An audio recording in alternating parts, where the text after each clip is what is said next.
Welcome to Hands on M365. This is where we take all that information swirling around M365 and really boil it down for you, giving you that shortcut to understanding what matters without getting lost in the weeds. Today, we're looking closely at Microsoft Viva, the Employee Experience Suite. Specifically, what landed in May 2025. That's right. And for this, Hands on M365, we're drawing from a great summary put together by João Ferreira on his blog, Hands on Teams. He does a really solid job collecting these updates. Yeah, he does. But it's important to remember while João pulls it together for us, the actual updates, the features themselves, that's all coming straight from Microsoft. Absolutely. From their roadmap, the message center, all the official Microsoft channels, João just gives us a convenient way to see it all compiled. And looking at May, well, it paints an interesting picture, doesn't it? It really does. It feels less like a month of brand new shiny things and more about strategic tweaks, refinements, especially in Viva Engage, actually. I noticed that too. It feels like the platform's maturing, less about just adding more modules, maybe more about making the existing ones work better together. Exactly. Depth over breadth this month, perhaps. So for our Hands on M365 today, I'll probably focus a bit more on the technical side, the nuts and bolts, how things work under the hood, what admins need to know. And I'll keep an eye on the bigger picture. What does this mean for the user? How does it impact strategy, leadership, that sort of thing? Perfect. Okay, let's dive in then. You mentioned Viva Engage, seeing a lot of action, user experience especially. Yeah, definitely. First up, managing email subscriptions is getting an overhaul. Microsoft's rolling out modernized pages for handling those settings. Making it easier to control the notification flood. Basically, yeah. It sounds small, but honestly, for users feeling overwhelmed by emails, a clearer interface is a big win. It just helps manage the noise. Okay, technically, though, the key detail seems to be that the unsubscribe from all button is going away. Right. That's a crucial point. You can't just opt out of everything in one click anymore. It's more granular now. Which means, admins need to check their help docs, right? Exactly. If you've got guides telling users to hit that unsubscribe all button or pointing to old URLs, you've got to update them. Otherwise, users are going to get confused. Small task, big impact on user frustration if you miss it. Good flag. Okay, next up, something potentially quite significant for event culture. Anonymous comments in Engage events. This one really caught my eye. Organizers get the option to enable it. And Microsoft is stressing it's fully anonymous. Fully anonymous, meaning? Meaning it's not just hidden in the UI. Yeah. The data itself, even into the back end, compliance systems, e-discovery, it apparently doesn't link back to the individual. Wow, okay. That's a serious technical commitment to anonymity then. It's not just smoke and mirrors. Right. It's architected for privacy, which, could be fantastic for encouraging really honest feedback or questions people might be too shy or maybe too worried to ask otherwise. True. But does it also open the door to less constructive comments? Trolling, maybe? It's a possibility, yeah. It puts more onus on the event moderation and the culture, I think. But it gives organizers that tool if they feel it's right for their event. Another control they're getting is around reactions. Reactions. Like toggling likes and things on or off. Exactly. For questions, discussions, comments within an event, organizers can decide, nope, no reactions for this Q&A, or yes, let's gauge sentiment here. Simple toggle, technically. But it lets you shape the focus, doesn't it? Keep it purely informational or allow for that social layer. Precisely. And speaking of direct interaction, organizers can now reply privately to individuals during an event. Right. I can see the immediate need for that. Someone asks something really personal or maybe sensitive company info comes up accidentally. Right. Instead of addressing it publicly, the organizer can just send a private reply. Handle it discreetly without derailing the main conversation or making things awkward. Adds a nice touch of personal connection, too. Makes sense. Okay, shifting gears slightly, how content looks in the feed, auto-playing videos. Yeah, this is an optional setting. If enabled, videos in the Engage feed will start playing automatically as you scroll past. Silently, though? Muted, with captions on by default. That's the idea. Sound is a click away. Yeah. It might increase visibility for video content. Or potentially just be more visual noise, depending on your perspective. And that's why it's key that admins get the control. They can turn this feature on or off for the whole organization. Decide if it fits their culture. Right, admin choice. Okay, let's dig into some of those more admin-focused Engage updates then. Centralized admin role management. Yes. This is a big one for simplification. It's moving into the main Engage admin center. It's all a part of phasing out that old legacy Yammer admin center. Finally getting towards that single pane of glass for Engage admin. Pretty much. Assigning roles, managing who can do what all in one place. Right. Better visibility, simpler governance, and it's set to be on by default when it rolls out. That's a definite technical win for IT. Less portal hopping. Another useful one seems to be exporting event questions. Yeah. Organizers and co-organizers can grab a CSV file of questions asked. It covers the last 28 days. And the CSV includes, well, what? Just the question? More than that. It's got the status answered, unanswered where it came from, like web or mobile, timestamps, upvotes, even reactions data. Okay, that's actually pretty rich data for post-event analysis. You can track follow-ups, see what resonated, useful stuff outside the Engage UI itself. Definitely helps with measuring engagement and planning future events. And one last Engage point, the ongoing push to get networks into native mode. Right, moving away from those non-native or hybrid setups, this is a major technical undertaking for some orgs. It is, but the goal is better alignment with the rest of M365, tying into Azure AD properly, enabling things like e-discovery natively. And getting features like live events directly within Engage communities, which you can't do in the older modes. Exactly. There might be some legacy features lost or changed, but Microsoft seems to be providing alternatives. It's about strategic alignment, better governance. Either the org triggers it, or Microsoft will eventually nudge them. Okay, that's a good rundown for Engage. Let's pivot to Viva Glint. What's new there? More focus on data and reporting, it seems. Very much so. The really interesting piece is the tighter integration between Glint and Viva Insights. They're releasing a ready-made report. An out-of-the-box report, what does it show? It connects the dots between employee sentiment from Glint surveys and the aggregated work patterns from Viva Insights. Ah, so instead of just knowing, say, sales team engagement is down, you might see if that correlates with, like, sales team meeting load is way up. Precisely. Or maybe they have significantly less focus time compared to other teams.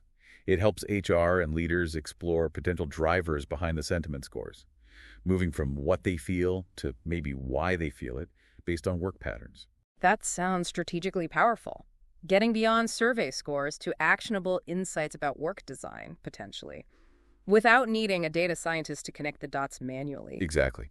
Makes those insights much more accessible. And for Glint admins, there's some practical updates, too, around managing the user data structure. Like renaming things. Yes. Admins get self-service ability now to rename existing hierarchies and hierarchy levels right there in the platform. Okay, that's helpful. Before, that might have needed a support ticket. Right, often, yeah. This makes it much more agile for admins to keep the data structure clean and relevant for reporting, especially if reporting lines or team names change. And they can also create and edit hierarchies now, too, not just rename. Correct. Full creation and editing capabilities directly within Glint. So admins have more autonomy to model the organization accurately as it evolves. Full lifecycle management, basically. More admin empowerment. Good. What about survey distribution? Yes, a practical fix. The ability to add missing people to a survey after it's already gone live. Oh, that's useful. Someone gets left off the list by mistake. Right. Instead of messing up the results or having to exclude them, the admin can now modify the distribution list for that live survey and trigger it just for the newly added folks. Ensures you get more complete data. Avoids those awkward gaps because of a simple list error. Okay, Glint seems focused on data flexibility and connecting insights. Definitely feels that way. Now, Viva Insights. This looks like a big area, especially with Copilot integration really kicking in. Yes, this is where you really see the AI story unfolding in Viva this month. There's a new unified Copilot analytics experience coming. Unified meaning for both the existing Copilot dashboard users and the Viva Insights analysts, bringing those views together into one place, making it easier to track Copilot adoption and impact. Streamlining the reporting. Technically, they say existing settings will migrate automatically. That's the plan. Yeah, should make the transition smoother. And within that unified view, the meeting metrics are getting updated. How so? They're adjusting how they calculate Copilot's impact in meetings. It'll now better reflect both summarized and recapped meeting activity, giving a fuller picture than the old metrics, really trying to quantify Copilot's effect on meeting efficiency. Measuring the AI's value prop, basically. Yeah. And benchmarks. This is quite interesting. The Copilot dashboard will offer benchmarks. Benchmarks against what? Against both external peers. So, anonymized data from other companies and internal groups within your own organization. Ah, so you can see, are we using Copilot more or less than similar companies? And also, Is our engineering team adopting it faster than marketing? Exactly. It adds that crucial context to your own usage numbers, helps you understand if you're leading, lagging, or average. And they've also improved the drill-down capabilities. Letting you slice the data differently. Yeah, you can explore the Copilot data by indirect groups. So managers can potentially see adoption patterns in teams that don't report directly to them, offering broader visibility. Deeper data slicing. Got it. Okay, moving beyond just Copilot metrics. Skills data seems to be a major focus too. Huge focus. Microsoft's introducing a new skills landscape report that's a Power BI report for the organization, and also people skills insights for analysts within the Advanced Insights app. So, multiple ways to look at skills. What's the goal here? Identifying gaps. That seems to be the core idea. Understanding the skills profile across your workforce, spotting where you might be lacking critical skills, and using that data to inform workforce planning, L&D strategies, hiring. It's pretty strategic stuff. Requires the right licenses, of course. And making this data even more accessible, leaders can use Copilot itself. Yes. This is potentially a game changer. Leaders with the right license, Copilot or Insights, will be able to use natural language prompts with Copilot. Like asking Things like, what the top project management skills in my team? Or show me people with expertise in Python. Copilot would then generate dynamic insights. Wow. So bringing complex skills data into a simple conversational interface, that makes it way more accessible for busy leaders than digging through reports. Exactly. Lowers the barrier to leveraging that skills intelligence. That's rolling out around mid-June. And one more for insights, a Viva learning culture report. Right, for premium tenants. It's another Power BI report focused specifically on engagement with Viva learning content. So tracking who's using learning, what content is popular, maybe uncovering cultural patterns around learning habits. That's the goal. Helping organizations measure the actual impact and reach of their learning initiatives. See if the investment in Viva Learning is paying off in terms of usage and engagement. Also expected mid-June. Okay, Insights is clearly a hub of activity, especially with AI. Let's briefly touch on Viva Learning itself. A couple of admin updates. Yep, fairly straightforward ones. First, centralized notification settings for admins. Letting them turn learning notifications on or off globally. Exactly. One place to control whether those learning prompts and reminders go out to everyone helps manage notification fatigue. Sensible control. And the other one is for content creators. Yes, autosave and draft mode for learning paths. Finally. So changes are saved automatically as you work. Right. And importantly, if you're editing a published path, your changes get saved as a draft. They don't go live until you explicitly hit publish again. That avoids accidentally pushing out half-finished edits to learners. Definitely improves the creation workflow. Needs a premium or suite license, though. Correct. Okay, and just to round things out, a quick mention for Viva goals. Anything major. Just that there was some planned maintenance in May. Right. A reminder that keeping these platforms running smoothly requires ongoing work behind the scenes. Platform stability. Exactly. So, okay, that's a lot we've covered. Engage, Glint, Insights, learning. We really have. From user experience, tweaks in Engage to deep AI integration and insights and practical admin improvements across the board. So stepping back, what does this all mean for you listening? Whether you're using these tools day to day, managing them as an admin, or using the insights as a leader. It really feels like more than just random features, doesn't it? There's a direction here. Engage getting more refined for organizers. Glint and Insights linking up for deeper understanding. Yeah, connecting that how people feel with how people work. Yeah. And Insights becoming the showcase for Copilot's impact. Plus, making strategic data like skills accessible through natural language. It's quite a statement. It feels like a shift, maybe, from just building the modules to now fine-tuning how they work together, making the data smarter and weaving AI through it all. I think that's a great way to put it, making the whole suite more measurable, more controllable, and more intelligently supportive. Which brings us to maybe a final thought for you to chew on. As Viva keeps evolving, like this, moving past that initial flurry of features into these strategic refinements and deeper AI integrations, how fundamentally might this change how we relate to our digital tools at work? Are we moving from just using tools to having them actively, almost proactively, support us, guiding work, surfacing insights, maybe even automating learning paths based on our needs.